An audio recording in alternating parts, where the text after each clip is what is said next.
Few countries have quite as long of a history with democracy as the United States and the United Kingdom. Of course, the United States is a republic, while the United Kingdom is a constitutional monarchy, yet both have fully functioning democracies. That said, there are big differences between the way that the two systems work. Crucial to the American system is the idea of checks and balances, meaning that no one part of government is more powerful than the others. The United Kingdom has the idea of parliamentary sovereignty, by which no part of government can challenge the parliament. In fact, even the monarch takes an oath at coronation recognizing that parliament, not the king or queen, is the source of power in the United Kingdom. In the United States, Congress is the legislative or lawmaking branch of government. But wait, isn't the United Kingdom's parliament also a legislative body? Absolutely. However, there are massive differences. Imagine the U.S. congressional system as a three-legged stool. One leg is the executive branch, one is the legislature, and one is the judiciary. The United Kingdom looks more like a central pillar. There is Parliament, and well, Parliament. In fact, you'll often hear people describe recent periods of time in British political history as the Blair government or the Thatcher government. In the United States, the government never changes. It may be an Obama administration, Republican legislature, or Roberts Supreme Court, but it is always the American government.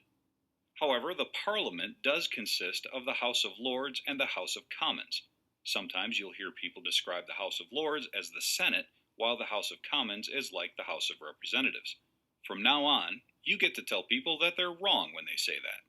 The House of Commons has every elected politician in the British government. It's as if the House and Senate were combined, and then elected the President and Cabinet from their membership. Note that I said British government.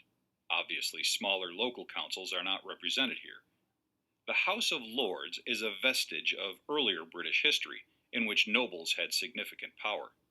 While they can slow down legislation, they can't actually stop it.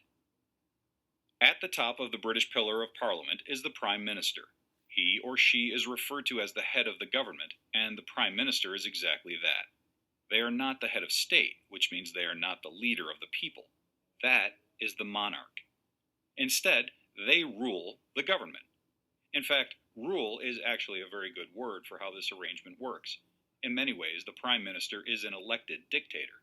If she can maintain the confidence of a majority of the House of Commons, she can rule indefinitely, as long as elections are called and won every 5 years. However, with that power comes a great deal more visibility.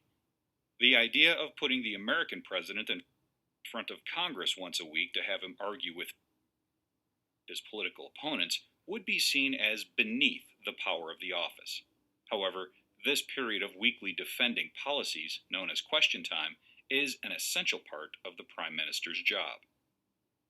Meanwhile, the American president has the gravitas to avoid arguing so publicly with his or her opponents, but has much less in the way of power. With the exception of executive orders, which are just guidelines made within a predefined area, the president cannot make laws. Instead, that job goes to Congress.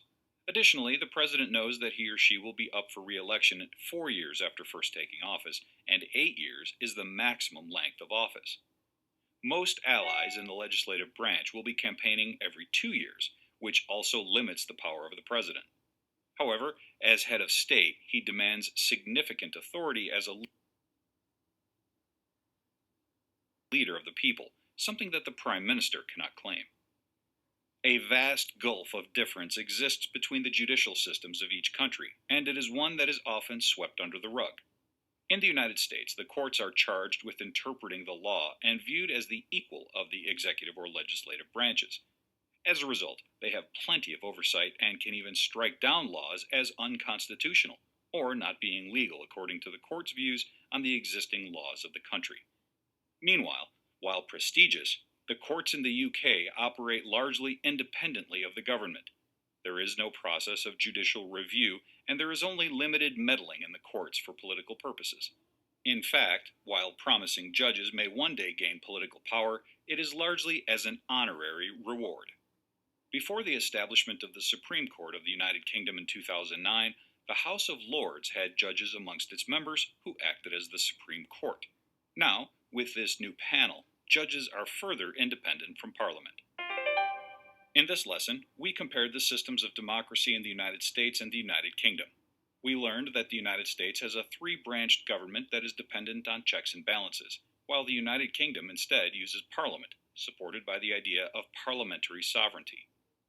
While the President is the head of state as well as head of government in the United States, that office does not have the same power as the British Prime Minister, which is effectively an elected dictator. Further, while Congress makes the laws in the United States, Parliament is essentially the entire government. While historically powerful, the House of Lords is largely without power these days because the House of Commons is where real political power is held in the UK. Finally, whereas American courts are strong institutions able to challenge Congress or the President, British courts only recently gained their independence from Parliament and have none of the abilities to affect legislation like their American counterparts.